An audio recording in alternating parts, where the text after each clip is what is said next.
ఓం శాంతి 17/9/2024 మధురమైన పిల్లలు, ఈ రహస్యాన్ని అందరికీ వినిపించండి. ఆబు అన్నింటికన్నా పెద్ద తీర్థస్థానం. స్వయంగా భగవంతుడే ఇక్కడి నుండి అందరి సద్గతిని చేశారు. ప్రశ్న: ఏ ఒక్క విషయాన్ని మనుషులు అర్థం చేసుకున్నట్లయితే ఇక్కడకు గుంపులు గుంపులుగా వచ్చేస్తారు. జవాబు: ముఖ్యమైన ఏ విషయాన్ని అర్థం చేసుకోవాలంటే తండ్రి ఏ రాజయోగాన్నైతే నేర్పించారో దానినిప్పుడు మళ్లీ నేర్పిస్తున్నారు. వారు సర్వవ్యాపి కారు. తండ్రి ఈ సమయంలో ఆబులోకి వచ్చి విశ్వంలో శాంతి స్థాపన చేస్తున్నారు. దాని జడ స్మృతి చిహ్నంగా దిల్వాడా మందిరం కూడా ఉంది. ఆదిదేవ్ ఇక్కడ చైతన్యంలో కూర్చున్నారు. ఇది చైతన్యమైన దిల్వాడా మందిరం. ఈ విషయాన్ని అర్థం చేసుకున్నట్లయితే ఆబు మహిమ జరుగుతుంది మరియు ఇక్కడకు గుంపులు గుంపులుగా వచ్చేస్తారు. ఆబు పేరు ప్రఖ్యాతమైతే ఇక్కడకు చాలా మంది వస్తారు. ఓం శాంతి. పిల్లలకు యోగాన్ని నేర్పించారు. ఇతర స్థానాల్లో అందరూ తమకు తామే నేర్చుకుంటారు. అక్కడ నేర్పించే తండ్రి ఉండరు. పరస్పరం ఒకరికొకరు నేర్పించుకుంటారు. ఇక్కడైతే పిల్లలకు తండ్రి కూర్చుని నేర్పిస్తారు. రాత్రికి పగలకు ఉన్నంత తేడా ఉంది. అక్కడైతే ఎంతో మంది మిత్ర సంబంధికులు మొదలైన వారు గుర్తుకొస్తూ ఉంటారు. ఇంతగా స్మృతి చేయలేరు. అందుకే దేహీ అభిమానులుగా చాలా కష్టం మీద అవుతారు. ఇక్కడైతే మీరు చాలా త్వరగా దేహీ అభిమానులుగా అవ్వాలి. కాని ఏమీ తెలియని వారు ఎంతోమంది ఉన్నారు. శివ్ బాబా మన సేవ చేస్తున్నారు. స్వయాన్ని ఆత్మగా భావిస్తూ తండ్రిని స్మృతి చేయండి అని మనకు చెప్తున్నారు. ఏ తండ్రి అయితే వీరిలో విరాజమానమై ఉన్నారో, ఇక్కడ విరాజమానమై ఉన్నారో వారిని స్మృతి చేయవలసి ఉంటుంది. శివ్ బాబా బ్రహ్మ తను ద్వారా మనకు నేర్పిస్తున్నారు అన్న నిశ్చయమే లేని పిల్లలు కూడా ఎందరో ఉన్నారు. మేమెలా నిశ్చయం చేసుకోవాలి అని ఏ విధంగా ఇతరులంటారో అలా ఇక్కడ కూడా ఉన్నారు. ఒకవేళ పూర్తి నిశ్చయం ఉన్నట్లయితే ఎంతో ప్రేమగా తండ్రిని స్మృతి చేస్తూ చేస్తూ తమలో శక్తి నింపుకుంటారు, ఎంతో సేవ చేస్తారు. ఎందుకంటే మొత్తం విశ్వం అంతటినీ పావనంగా తయారు చేయాలి కదా. యోగం చేయడంలో కూడా లోపం ఉంది, అలాగే జ్ఞానంలో కూడా లోపం ఉంది. వింటారు, కాని ధారణ జరగదు. ఒకవేళ ధారణ జరిగినట్లయితే ఇతరులు కూడా ధారణ చేయిస్తారు. బాబా అర్థం చేయించారు. వారు కాన్ఫరెన్స్లు మొదలైనవి చేస్తూ ఉంటారు. విశ్వంలో శాంతిని కోరుకుంటారు. కాని విశ్వంలో శాంతి ఎప్పుడుండేది, అది ఏ విధంగా ఏర్పడింది అదేమీ తెలీదు. ఏ విధమైన శాంతి ఉండేదో అదే కావాలి కదా. విశ్వంలో సుఖశాంతుల స్థాపన ఇప్పుడు జరుగుతుంది అని పిల్లలైన మీకే తెలుసు. ఇప్పుడు తండ్రి వచ్చి ఉన్నారు. ఈ దిల్వాడా మందిరం ఎలా ఉందో చూడండి. ఆదిదేవ్ కూడా ఉన్నారు మరియు పైన విశ్వంలోని శాంతి యొక్క దృశ్యం కూడా ఉంది. ఎక్కడైనా కాన్ఫరెన్స్లు మొదలైన వాటికి మిమ్మల్ని పిలిస్తే మీరు వారిని ఇలా అడగండి: విశ్వంలో ఏ రకమైన శాంతి కావాలి? ఈ లక్ష్మీనారాయణల రాజ్యంలో విశ్వంలో శాంతి ఉండేది.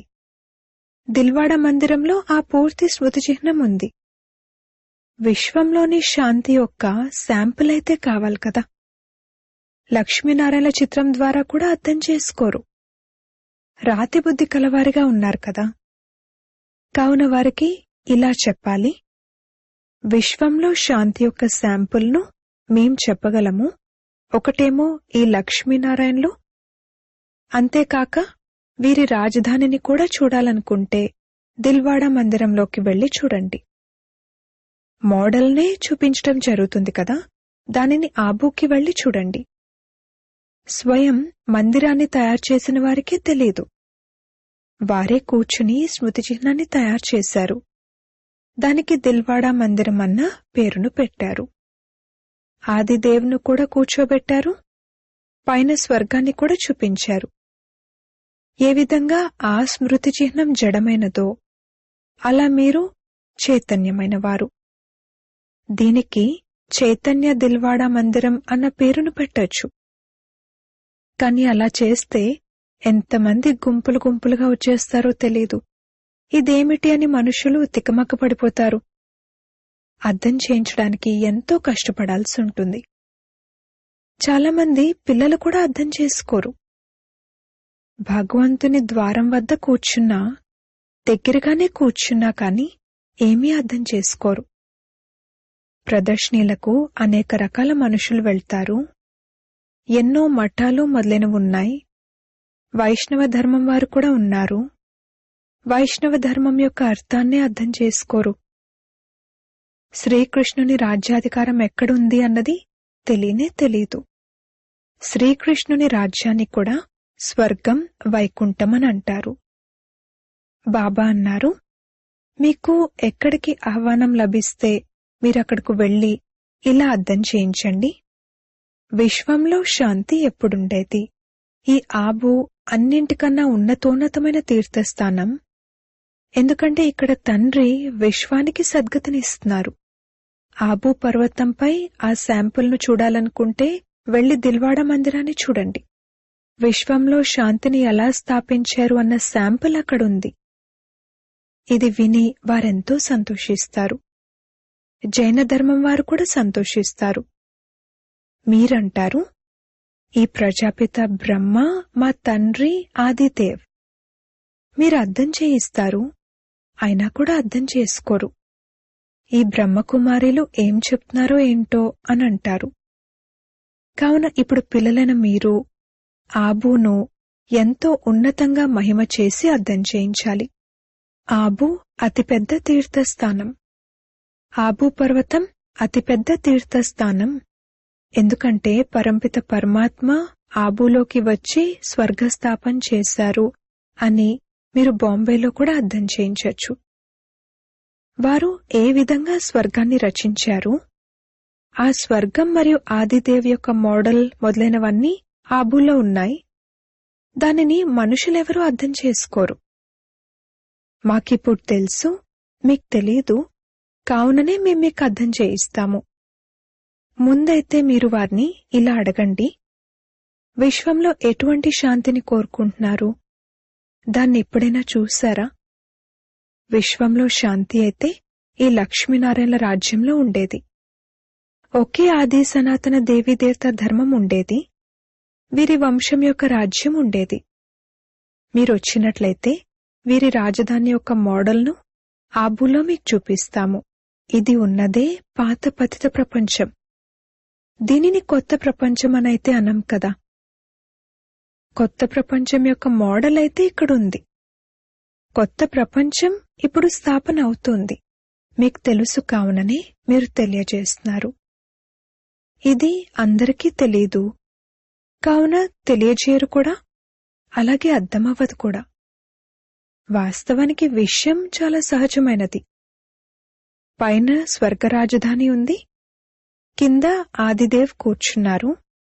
వారిని యాడమ్ అని కూడా అంటారు. వారు గ్రేట్ గ్రేట్ గ్రాండ్ ఫాదర్. ఈ విధంగా మీరు మహిమను వినిపించినట్లయితే విని సంతోషిస్తారు. వాస్తవానికి ఈ మహిమ యాక్యురేట్ అయింది కూడా. మీరు ఇలా చెప్పండి, మీరు శ్రీకృష్ణుని మహిమను చేస్తున్నారు కానీ మీకేమీ తెలీదు. శ్రీకృష్ణుడు వైకుంఠానికి మహారాజుగా విశ్వాధిపతిగా ఉండేవారు. ఆ మోడల్ను మీరు చూడాలనుకుంటే ఆబుకు పదండి. మీకు వైకుంఠం యొక్క మోడల్ను చూపిస్తాము. ఏ విధంగా పురుషోత్తమ సంగమయుగంలో రాజయోగాన్ని నేర్చుకుంటారో, దేని ఆధారంగా మళ్లీ విశ్వాధిపతిగా అయ్యారో ఆ మోడల్ను కూడా చూపించండి. సంగమయుగపు తపస్యను కూడా చూపించండి. ప్రాక్టికల్గా ఏదైతే జరిగిందో దాని స్మృతి చిహ్నాన్ని చూపించండి. ఏ శివ్ బాబా అయితే లక్ష్మీనారాయణల రాజ్యాన్ని స్థాపన చేశారో వారి చిత్రం కూడా ఉంది. అలాగే అంబా మందిరం కూడా ఉంది. అంబాకు 10-20 భుజాలేమీ లేవు. భుజాలు 2 ఉంటాయి. మీరొస్తే మేం మీకు చూపిస్తాము. వైకుంఠాన్ని కూడా ఆబులో చూపించండి. ఆబూలోకే తండ్రి వచ్చి మొత్తం విశ్వమంతటినీ స్వర్గంగా తయారుచేశారు, సద్గతినిచ్చారు. ఆబు అన్నింటికన్నా పెద్ద తీర్థస్థానం.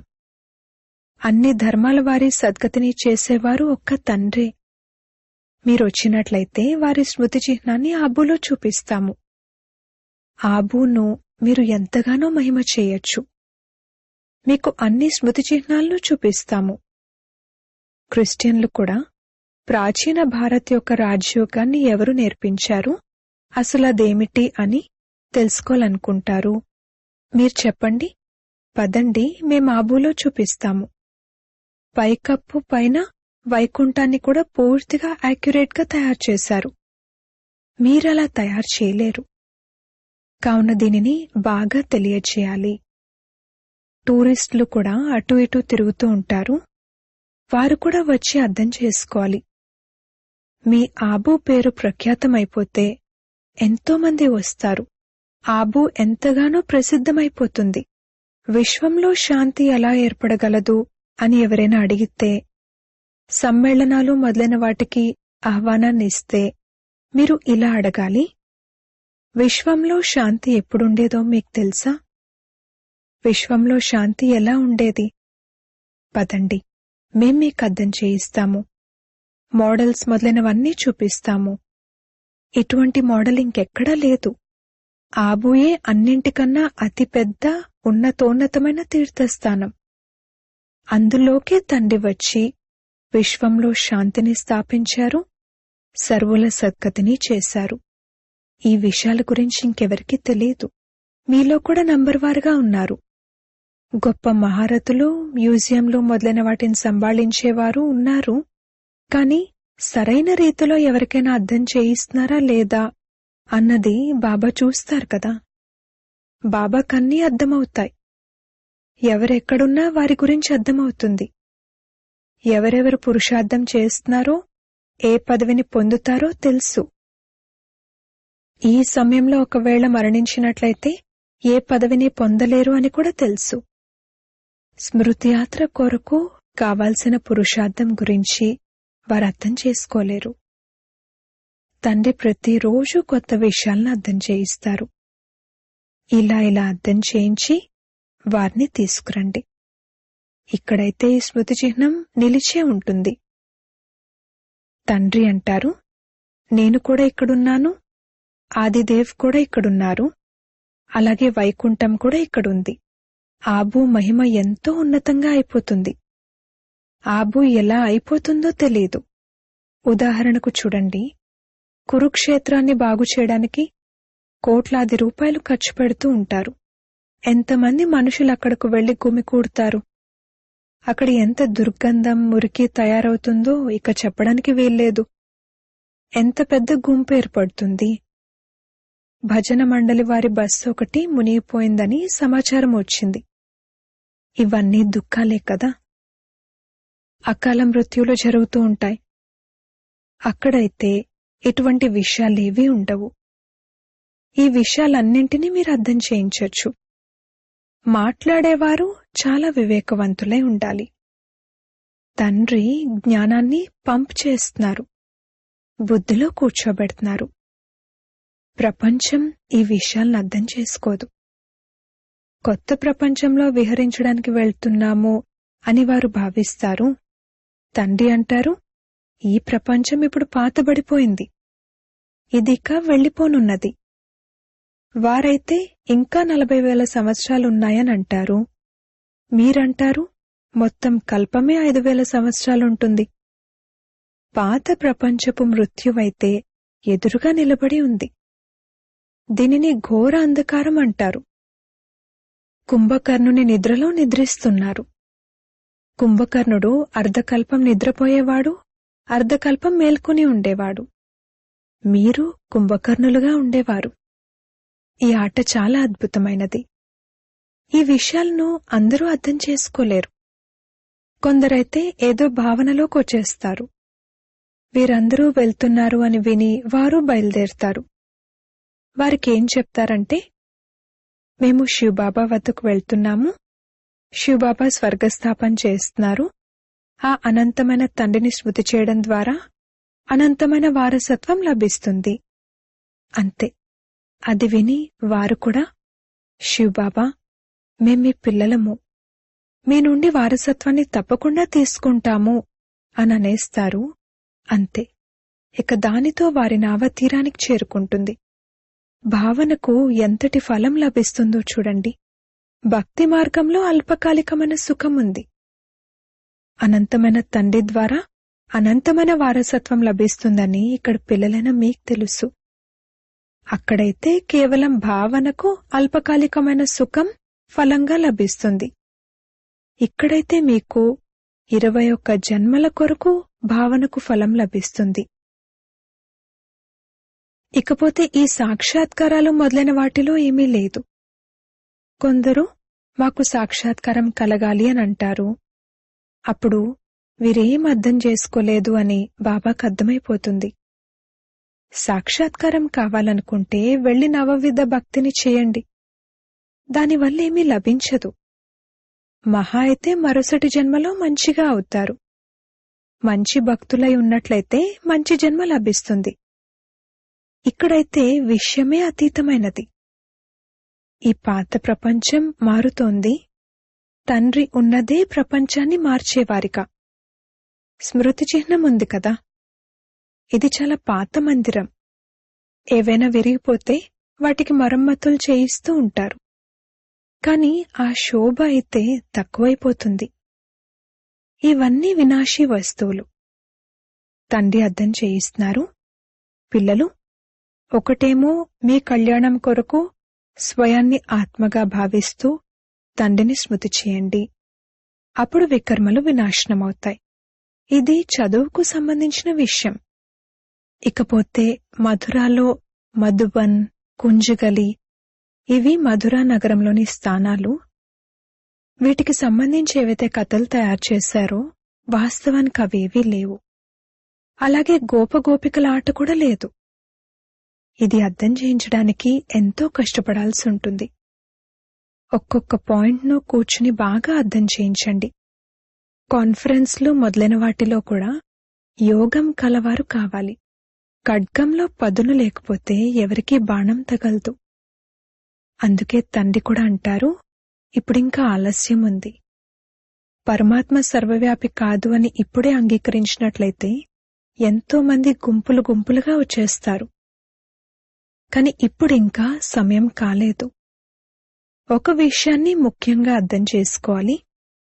రాజయోగాన్ని ఇంతకు ముందు తండ్రి నేర్పించారు. దానిని ఈ సమయంలో నేర్పిస్తున్నారు. వారి పేరుకు బదులుగా ఈ సమయంలో నల్లగా అయిపోయిన వారి పేరును వేసేశారు. ఇదెంత పెద్ద పొరపాటు. దీనివల్లనే మీ నావ మునిగిపోయింది. ఇప్పుడు తండ్రి అర్థం చేయిస్తున్నారు. ఈ చదువు సంపాదనకు ఆధారం. స్వయంగా తండ్రి మనుషులను దేవతలుగా తయారు చేయడానికి చదివించేందుకు వస్తారు. ఇందులో పవిత్రంగా కూడా తప్పకుండా అవ్వాలి. దైవీ గుణాలు కూడా ధారణ చేయాలి. నంబర్ వారుగా అయితే ఉండనే ఉంటారు.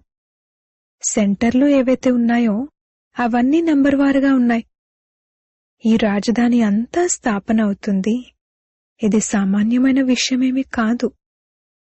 మీరు ఇలా చెప్పండి, స్వర్గమని సత్యుగానంటారు. కాని అక్కడి రాజ్యం ఎలా నడుస్తుందో ఆ దేవతల గుంపును చూడాలనుకుంటే ఆబూకు పదండి. ఇంకెక్కడ ఈ విధంగా పైకప్పుపై రాజ్యాన్ని చూపించే స్థానం లేదు. అజ్మేర్లో స్వర్గం యొక్క మోడల్ ఉన్నా కానీ అది వేరు. ఇక్కడైతే ఆదిదేవ్ కూడా ఉన్నారు కదా. సత్యుగాన్ని ఎవరు మరియు ఎలా స్థాపించారు అన్నదానికి యాక్యురేట్ స్మృతి చిహ్నము. ప్రస్తుతం మనం చైతన్య దిల్వాడా మందిరం అన్న పేరును ఇక్కడ రాయలేము. ఎప్పుడైతే మనుషులు స్వయంగా అర్థం చేసుకుంటారో అప్పుడు మీరిలా రాయండి అని వారంతట వారే అంటారు. ఇప్పుడలా రాయలేరు. ఇప్పుడు చూడండి, చిన్న విషయంలోనే ఏమేం చేసేస్తారు. చాలా క్రోధితులవుతారు. దేహాభిమానం ఉంది కదా. దేహి అభిమానులుగా పిల్లలను మీరు తప్పింకెవ్వరూ అవ్వలేరు. పురుషార్థం చేయాలి. భాగ్యంలో ఏదుంటే అదే అని భావించడం కాదు. పురుషార్థులు అలా అనరు. వారు పురుషార్థం చేస్తూ ఉంటారు. ఒకవేళ ఫెయిల్ అయితే అప్పుడు భాగ్యంలో ఏదుంటే అది పొందాము అని అంటారు. అచ్చా, మధురాతి మధురమైన సిక్కిలదే పిల్లలకు మాతా పిత బాప్దాదాల ప్రియ స్మృతులు మరియు గుడ్ మార్నింగ్. ఆత్మిక పిల్లలకు ఆత్మిక తండ్రి నమస్తే. ధారణ కొరకు ముఖ్య సారము. మొదటి పాయింట్, దేహీ అభిమానులుగా అయ్యేందుకు పూర్తి పురుషార్థం చేయాలి. భాగ్యంలో ఏదుంటే అదే జరుగుతుంది అని ఎప్పుడూ భావించకూడదు. వివేకవంతులుగా అవ్వాలి. రెండవ పాయింట్, జ్ఞానాన్ని విని దానిని స్వరూపంలోకి తీసుకురావాలి. స్మృతి అనే పదునును ధారణ చేసి అప్పుడు సేవ చేయాలి. అందరికీ మహాతీర్థమైన ఆబూ మహిమను వినిపించాలి. వరదానము. ఒక్క బాబా అన్న పదం యొక్క స్మృతి ద్వారా స్మృతి మరియు సేవలో ఉండే సత్యమైన యోగి, సత్యమైన సేవాధారి భవ. పిల్లలైన మీరు నోటి ద్వారా లేక మనసు ద్వారా పదే పదే బాబా అన్న పదాన్ని ఉచ్చరిస్తారు. పిల్లలైనట్లయితే మరి బాబా అన్న పదం గుర్తు రావటం లేక ఆలోచించటమే యోగం. అలాగే నోటి ద్వారా బాబా ఇలా అంటారు, బాబా ఇలా చెప్పారు అని పదే పదే అనటం ఇదే సేవ. కాని ఈ బాబా అన్న పదాన్ని కొందరు హృదయపూర్వకంగా అంటే కొందరు జ్ఞానం కల బుద్ధితో అంటారు.